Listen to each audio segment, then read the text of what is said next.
Voltage panel को जाएगा और आपकी पैनल रिस्क जोन में आ जाएगी। तो नमस्कार दोस्तों, स्वागत, प्रणाम, अभिनंदन, वणक्कम आप सभी लोगों का। मैं अनिल पांडे अहमदाबाद गुजरात से आप सभी लोगों का तहे दिल से स्वागत करता हूं।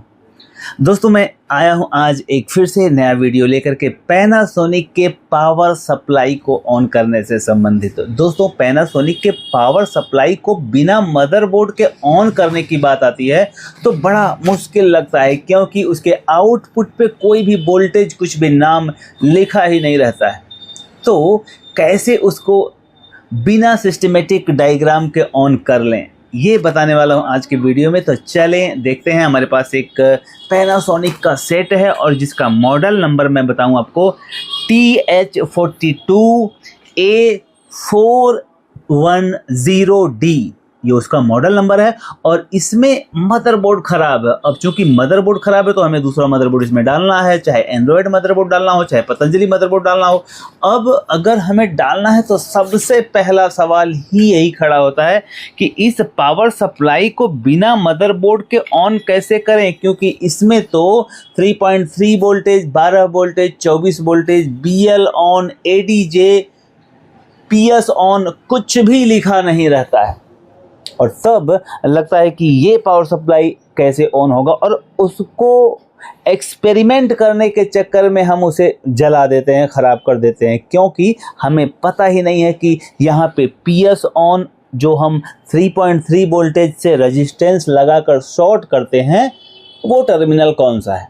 आए मैं इस वीडियो में आपके इस कन्फ्यूजन का सॉल्यूशन ला देता हूँ, और सॉल्यूशन भी ऐसा कि आप कभी नहीं भूलेंगे।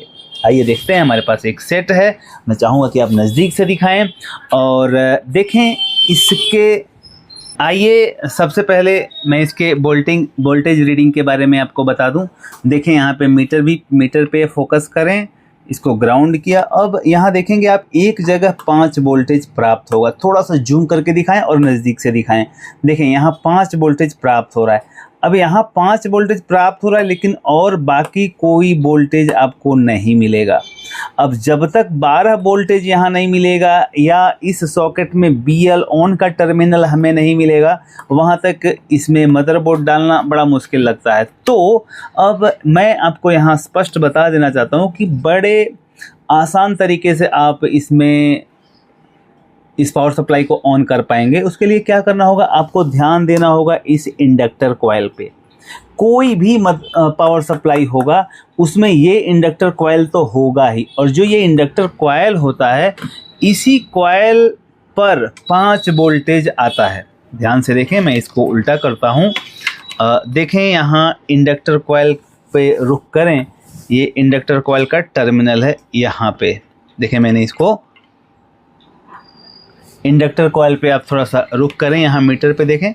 इंडक्टर कॉइल पे आप देख पा रहे हैं कि यहाँ ग्राउंड नहीं, यहाँ पे 5 वोल्टेज आपको आ रहे हैं। और यही 5 वोल्टेज आप जूम करके देखें, यही जो 5 वोल्टेज है वो इस तरह से घूमते घूमते इस सॉकेट पे यहाँ आता है। अब इस सॉकेट के इधर भी कोई वोल्टेज आपको नहीं प्राप्त होगा और यहाँ भी कोई वोल्टेज नहीं प्राप्त होगा। जूम करके यहाँ इसी सॉकेट को दिखाएं, और मैं बताना चाहूँगा ये 1, 2 और 3, ये जो 3 टर्मिनल है यहाँ पे 12 वोल्टेज या 17 वोल्टेज, 15 वोल्टेज आएंगे यहाँ पे। और उसके बाद 1, 2 और ये जो 3 टर्मिनल हैं ये ग्राउंड के हैं। तो यहाँ जो 6 टर्मिनल है यहाँ से इधर, वो सप्लाई और ग्राउंड के हो गए। अब इसके बाद सिग्नल वाले जो टर्मिनल है यहाँ से शुरू होते हैं, ये 5 वोल्टेज, मतलब ये STB वोल्टेज है, ठीक है। अब इसको हमको PS ऑन से रेजिस्टेंस लगाना होता है। तो इसमें PS ऑन वाला टर्मिनल है कौन सा, यही नहीं पता चलता है। तो इसमें ये नहीं पता चलता है कि PS ऑन टर्मिनल कौन सा है। तो अब मैं आपको ये बताना चाहूँगा कि आपको ये ध्यान देना है, ये जो इंडक्टर कॉइल का टर्मिनल है जहाँ पे 5 वोल्टेज आ रहा है, और उसके बाद रुख करें जूम करके इस स्विचिंग ट्रांजिस्टर पे। ये जो सेक्शन है यहाँ पे आप थोड़ा सा रुख करें, यहाँ पे ये जो स्विचिंग ट्रांजिस्टर लगा हुआ है ये वाला, इसके एक टर्मिनल पे रेजिस्टेंस लगाकर और डायोड लगा करके वो लाइन ऐसे घूमते हुए यहाँ जंपर से सीधे वहीं पे जा रही है उसी सॉकेट में। ध्यान से देखें।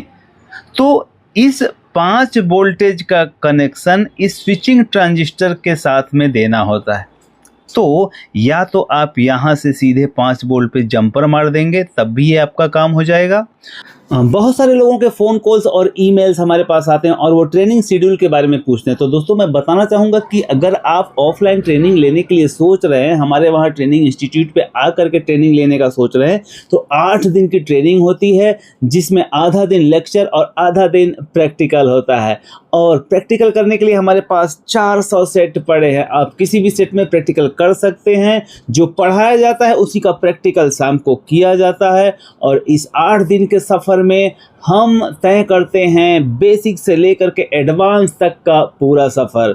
और दोस्तों फ़ीस के बारे में बताऊं तो आपको 3 दिन की क्लास लेने के बाद फ़ीस जमा करना होता है, क्योंकि पैसे आपके भी महत्वपूर्ण हैं और पैसे हमारे भी महत्वपूर्ण हैं। तो मैं नहीं चाहता हूं कि किसी भी कैंडिडेट का पैसा अननेसेसरी खर्च हो। और साथ में मैं आप सभी लोगों से कहना चाहूँगा कि ऑफलाइन की ट्रेनिंग में आप तभी आएँ जब आपको कुछ जानकारी है।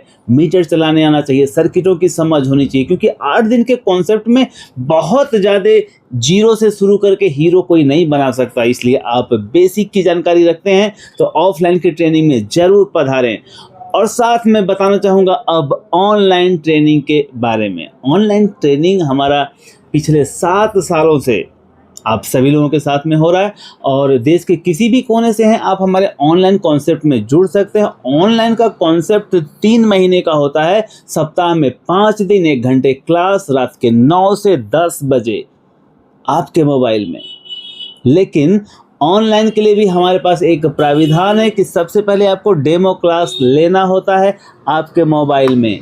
तो हमारे ऑनलाइन के डेमो क्लास को अटेंड करने के लिए दिए गए QR कोड को स्कैन करें और जुड़े हमारे साप्ताहिक डेमो क्लास में, जो कि हर शनिवार रात के 9 से 10 बजे आती है आपके लिए। तो अब देर किस बात की, उठाएं फ़ोन और स्कैन करें QR कोड को। Thank you. और या तो 5 वोल्टेज जहां आ रहा है उसके बगल में जो टर्मिनल है इसको आप शॉर्ट कर देंगे, तब भी ये सारे वोल्टेज रिलीज हो जाएंगे। लेकिन ध्यान रखें इस मॉडल में 5 वोल्टेज के बगल में ही ये टर्मिनल है, हो सकता है दूसरे मॉडल में कहीं और हो। तो हमेशा इस बात पे फोकस ना करें कि बगल वाले टर्मिनल को ही शॉर्ट करना है।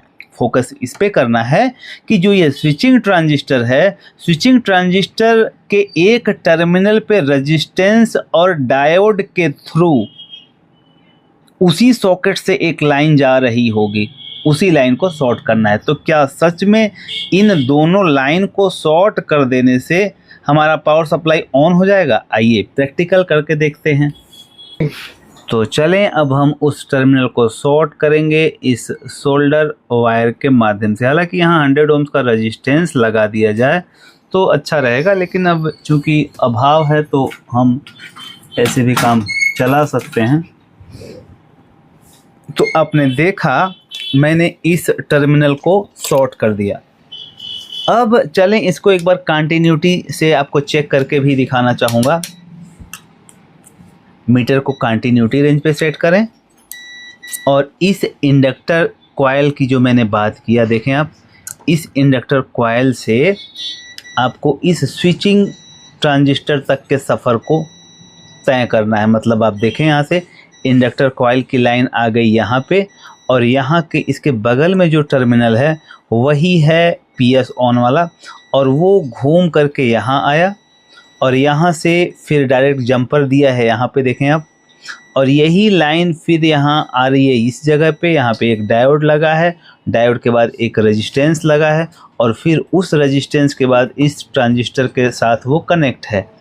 तो हम क्या करते हैं कि स्विचिंग ट्रांजिस्टर को अगर ढूंढ लेते हैं तो स्विचिंग ट्रांजिस्टर में जिस टर्मिनल पे डायोड लगा हुआ है और वही टर्मिनल आप देखेंगे कि उस सॉकेट में आता रहा होगा और उसी को हमें शॉर्ट करना है। तो अब हमने यहाँ शॉर्ट कर दिया। तो चलें अब देखते हैं कि क्या सच में पावर सप्लाई ऑन हो गई। तो हम इसको स्विच ऑन करेंगे, इसे लगाएंगे ग्राउंड टर्मिनल पे। देखें हमने इसे ग्राउंड पे लगा दिया। तो चलें अब चेक करते हैं कि क्या यहाँ वोल्टेज आ गया। लेकिन इसको चेक करने से पहले मीटर को वापस DC रेंज पे लाना होगा। देखें यहाँ पे DC रेंज है।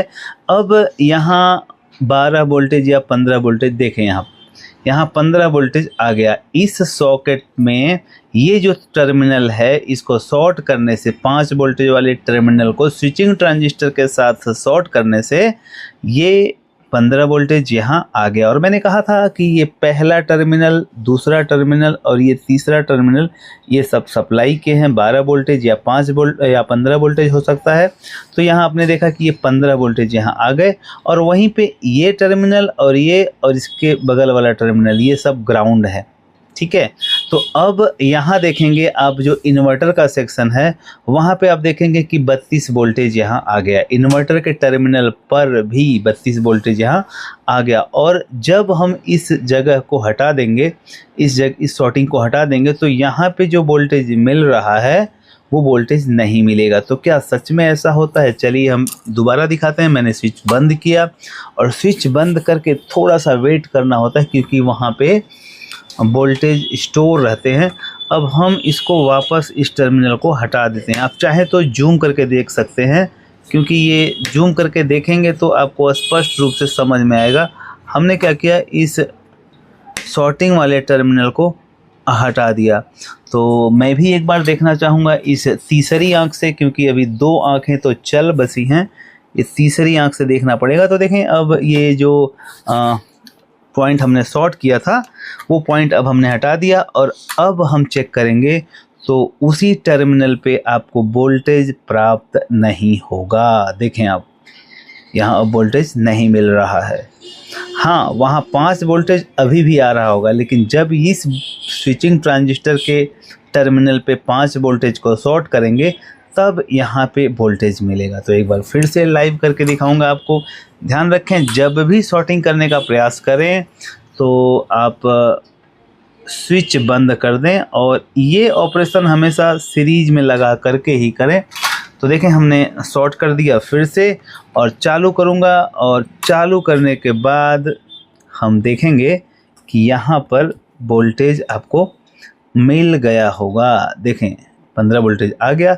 और अब जब 15 वोल्टेज आ गया तो अब बड़े आसानी से आप इसमें मदरबोर्ड डाल सकते हैं। लेकिन फिर भी अब दोस्तों, आपने यहाँ देखा कि मैंने उस स्विचिंग ट्रांजिस्टर को 5 वोल्टेज दिया तो पावर सप्लाई के बाकी वोल्टेज रिलीज हो गए, लेकिन जहाँ पे 12 वोल्टेज आना चाहिए वहाँ 15 वोल्टेज आ रहा है। अब 15 वोल्टेज आ रहा है तो ये कोई प्रॉब्लम नहीं है। पैनासोनिक में 15 वोल्टेज ही आते हैं, सैमसंग में कभी 14 वोल्टेज भी आपने देखा होगा। अब समस्या अब और एक आएगी, और वो ये कि जब आप मदरबोर्ड इसमें डालने का प्रयास करेंगे तो मदरबोर्ड जो 12 वोल्टेज पे ऑन हो रहा है उसे यदि आप 12 की जगह पे 15 वोल्टेज देंगे तो भी ये चलेगा, कोई दिक्कत नहीं आएगी। लेकिन मुश्किल तब होगी जब पैनल को वोल्टेज जाएगा, क्योंकि अगर 5 वोल्टेज या 3.3 वोल्टेज की पैनल है तब उसके लिए वहाँ वोल्टेज रेगुलेटर आईसी लगी हुई रहती है और वोल्टेज रेगुलेट हो करके वो पैनल को जाता है।